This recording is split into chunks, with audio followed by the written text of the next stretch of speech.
ತುಂಬ ಜನರ ಬೇಡಿಕೆ ಇದ್ದಿದ್ದು ಈ ವರ್ಷ ಮಳೆ ಯಾವಾಗ ಬರುತ್ತೆ, ಮಳೆ ಬಗ್ಗೆ ಅಪ್ಡೇಟ್ನ ಕೊಡಿ ಅಂತ ಕೇಳ್ಕೊಳ್ತಾ ಇದ್ರು.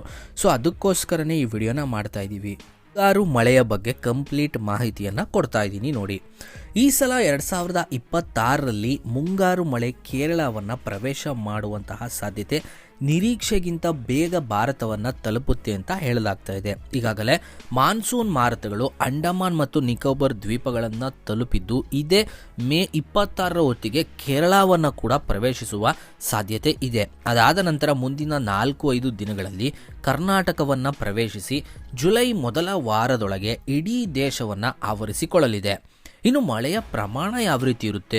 ಮುಂಗಾರು ಬೇಗ ಬರ್ತಾ ಇರೋದನ್ನು ಖುಷಿಯ ವಿಚಾರ ಆದರೂ ಕೂಡ ಹವಾಮಾನ ಇಲಾಖೆಯ ಪ್ರಕಾರ ಈ ಬಾರಿ ಬೀಳುವ ಒಟ್ಟಾರೆ ಮಳೆಯ ಪ್ರಮಾಣ ಕಡಿಮೆ ಆಗುತ್ತೆ ಅಂತ ಆತಂಕವನ್ನು ಕೂಡ ವ್ಯಕ್ತಪಡಿಸಲಾಗಿದೆ.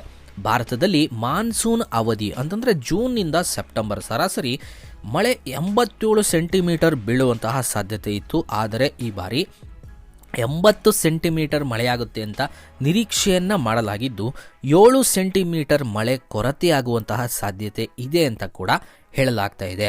ಇನ್ನು ದಕ್ಷಿಣ ಭಾರತದಲ್ಲೂ ಕೂಡ ಮಳೆಯ ಪ್ರಮಾಣ ಇದೇ ರೀತಿ ಮುಂದುವರಿಯಲಿದ್ದು ಮಳೆ ಸ್ವಲ್ಪ ಕಡಿಮೆ ಬೀಳುವಂತಹ ಸಾಧ್ಯತೆ ಇದೆ ಅಂತ ಹೇಳಲಾಗ್ತಾ ಇದೆ.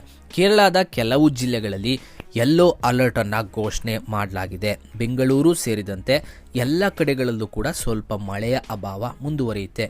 ಇನ್ನು ಈ ಬಾರಿ ಮುಂಗಾರು ಜೂನ್ ಮೊದಲ ವಾರದಲ್ಲಿ ಸ್ವಲ್ಪ ದಿನಗಳ ಮಟ್ಟಿಗೆ ಬೇಗ ಎಂಟ್ರಿ ಆಗ್ತಾ ಇರೋದರ ಬಗ್ಗೆ ಮತ್ತು ಮಳೆ ಕೊರತೆಯ ಬಗ್ಗೆ ನೀವು ಏನು ಹೇಳ್ತೀರಾ? ನಿಮ್ಮ ಕಡೆಗಳಲ್ಲಿ ಮಳೆ ಅಲ್ಪ ಸ್ವಲ್ಪ ಆಗಿದೆಯಾ? ಎಷ್ಟು ದಿನ ಆಯಿತು ಮಳೆ ಬಂದು? ನಿಮ್ಮ ಜಿಲ್ಲೆ ಯಾವುದು? ಕಮೆಂಟ್ ಬಾಕ್ಸ್ನಲ್ಲಿ ತಿಳಿಸಿ. ಮತ್ತು ರೈತರಿಗೆ ಅಥವಾ ಮಳೆಯ ಬಗ್ಗೆ ಅಪ್ಡೇಟ್ ತಿಳ್ಕೊಳ್ಬೇಕು ಅನ್ನೋರಿಗೆ ಈ ವಿಡಿಯೋನ ಶೇರ್ ಮಾಡಿ. Thank you.